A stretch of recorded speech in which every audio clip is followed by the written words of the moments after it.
একদা একটি সুন্দর রাজ্যের মধ্যে ছিল একটি বিশাল জলাধার, যেখানে বাস করত এক সাহায্যকারী জলপরী। তার নাম ছিল শীতলিকা।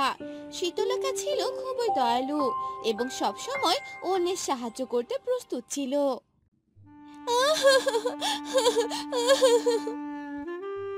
একে, তুমি এভাবে কান্না করছো কেন? কি হয়েছে তোমার? আমি যে আমার পথ হারিয়ে ফেলেছি, আমি আমার মায়ের কাছে যাব।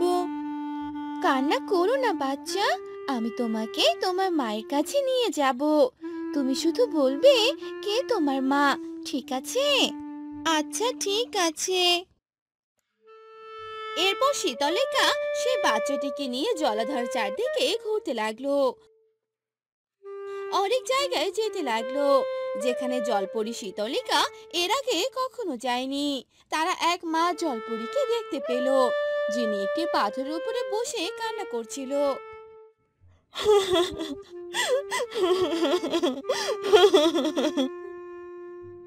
ওই তো মা, ওটাই আমার মা। বাচ্চাটি তার মায়ের কাছে চলে গেল। মা জলপরী তার বাচ্চাকে পেয়ে কান্না বন্ধ করে দিল। মা, তুই এসেছিস? হ্যাঁ মা, আমি যে হারিয়ে গিয়েছিলাম, ওই মিষ্টি জলপরীটা তোমার কাছে আমাকে নিয়ে এলো। তোমায় অনেক ধন্যবাদ জলপরি, আমাদের এভাবে সাহায্য করার জন্য। তুমি না থাকলে আমি আমার বাচ্চাটিকে আর কখনোই পেতাম না। আমার কোলে আমার বাচ্চাটিকে ফিরিয়ে দেওয়ার জন্য ধন্যবাদ। ঠিক আছে, আমি এবার আসি, তোমরা ভালো থেকো। এ কথা বলে জলপরী সেখান থেকে চলে গেল। অন্যকে সাহায্য করতে পেরে জলপরীও ভীষণ খুশি ছিল। এরপর রাজ্যে ফিরে এলো। জলপরী বাবা ছিল ভীষণ রাগী। জলপরী রাজ্যে আসতে দেরি হওয়াতে তিনি অনেক রেগে গেলেন। আর তখনই জলপরী সেখানে চলে আসে। দাঁড়াও, কোথায় গিয়েছিলে তুমি? রাজ্যে প্রবেশ করতে এত দেরি হলো কেন? আসলে বাবা, একটি বাচ্চা জলপরী অনেক বিপদে পড়েছিল, আর আমি তাকে সাহায্য করতে গিয়েছিলাম। সাহায্য? কে বলেছিল তোমাকে সাহায্য করতে? তোমাকে কতবার বলেছিলাম তাড়াতাড়ি রাজ্যে চলে আসতে, আর তুমি কিনা আবারও দেরি করলে। বাবা, আমি দুঃখিত, আর কখনো দেরি হবে না। এ কথা বলে জলপরি চলে গেল। আর এভাবেই দিন যেতে লাগলো।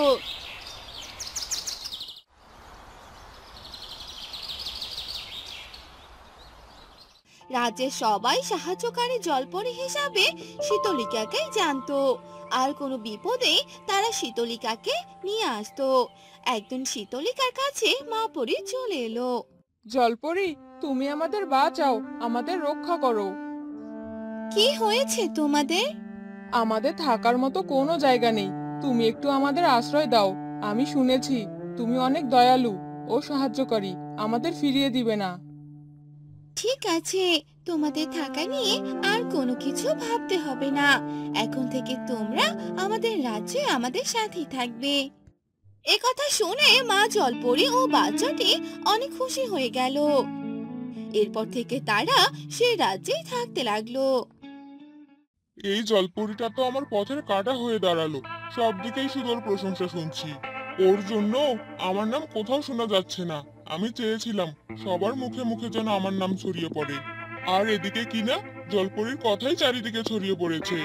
এবার যেভাবেই হোক, এই জলপরীকে আমার পথ থেকে সরাতেই হবে। এভাবেই অনেকদিন কেটে গেল।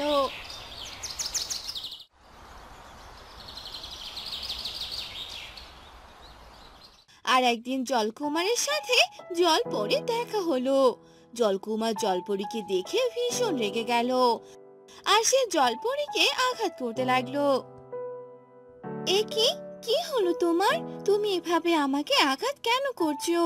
আমি কি অন্যায় করেছি? তুমি আমার পথের কাঁটা, আর তোমাকে পথ থেকে সরাতেই হবে। এই বলে জলকুমার জলপরীকে ধাক্কা দিয়ে ফেলে দিল।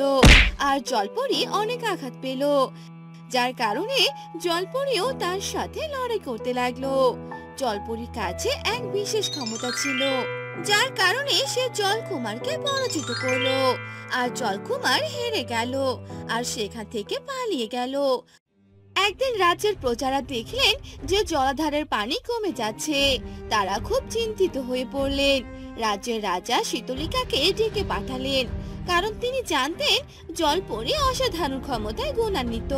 শীতলিকা রাজাকে বললেন, মহামান্য রাজা, জল কমার কারণ হলো পুকুরের চারপাশে গাছপালা ধ্বংস হয়ে যাওয়া। গাছপালা থাকলে পানি সঞ্চয় হয়। রাজ্যবাসী শীতলিকার কথায় উৎসাহিত হয়ে গাছ লাগাতে শুরু করলো। কিছুদিনের মধ্যে গাছগুলো বড় হতে লাগলো এবং জলাধারের পানি আবার বৃদ্ধি পেল। রাজ্য আবার প্রাণবন্ত হয়ে উঠলো। মা জলপরি, আমি আমার ভুল বুঝতে পেরেছি। তুমি সত্যি একজন সাহায্যকারী জলপরি। তোমার এত প্রশংসা সবার মুখে মুখে শুনে আমি অনেক গর্বিত।